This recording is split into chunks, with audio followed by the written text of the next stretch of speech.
Сүүлийн жилүүдэд манай улсын аж үйлдвэрийн салбар ихээхэн эрчимтэй хөгжиж байгаа лээ. Тэгвэл энэ оны буюу 2012 оны эхний улирлын статистик мэдээлэлээр аж үйлдвэрийн салбар ихээхэн ахицтай ажилласан байна. Тухайлбал, аж үйлдвэрийн салбарын бүтээгдэхүүний нийт үйлдвэрлэл 2005 оны зэрэгцүүлэх үнээр 2012 оны эхний улирал 460.6 тэрбум төгрөг болж, өмнөх оны мөн үеийнхээс 37.7 тэрбум төгрөг буюу 8.9%-аар өссөн үзүүлэлттэй гарсан байна. Энэхүү өсөлт нь зэсийн баяжмал, металл агуулгаараа, молибдены баяжмал, металл агуулгаараа, нүүрс цайрын баяжмал, газрын тос цэрэг, уул уурхай олборлох аж үйлдвэрийн салбарын гол нэрийн бүтээгдэхүүний үйлдвэрлэл 2.4-өөс 65.2%, спирт арх, нарийн бов, шингэн сүү, зүсмэл материал, металл бэлдэс, хевс таалах, шар ариг, амтад ус, ундаа, үлэн гидс, бетон, дэр, шаварлагын зурмаг, шахмал төс, цахилгаан утас, төмөр бетон зэрэг боловсруулах аж үйлдвэрийн салбарын үндсэн нэр төрлийн бүтээгдэхүүний үйлдвэрлэл 3.8%-аас 8 дахин нэмэгдсэн нь гол нь нөлөөлсөн байхмаа. Эртнээс нүүдэлчин овгоороо овглож ирсэн монголчуудын малын тоо толгой энэ оны эхний улирал том малын зөө бүс хороглолоор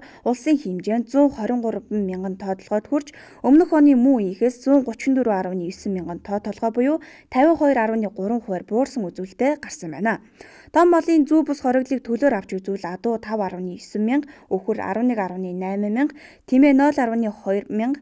хонь 45.5 мянга, ямаа 59.6 мянга байгаажээ. Түүнчлэн эхний улирлын байдлаар манай улс төмөр замын тээврээр 4945.6 мянган тонн ачаа, давхарцсан тоогоор 914.9 мянган зорчигч зорьсон нь өмнөх оны мөн үеийнхээс тээсэн ачаа 919.8 мянган тонн буюу 22.8%, зорчигчдын тоо 61.2 мянган хүн буюу 7.2%-аар өссөн байна. Тээсэн ачаа зорчигчдын тоо өснөөс төмөр замын салбарын орлого 2012 оны эхний улиралд 110.3 тэрбум төгрөг болж, өмнөх оны мөн үеийнхээс 26 тэрбум төгрөг буюу 35.1%-аар тус өссөн үзүүлэлттэй гарсан байна.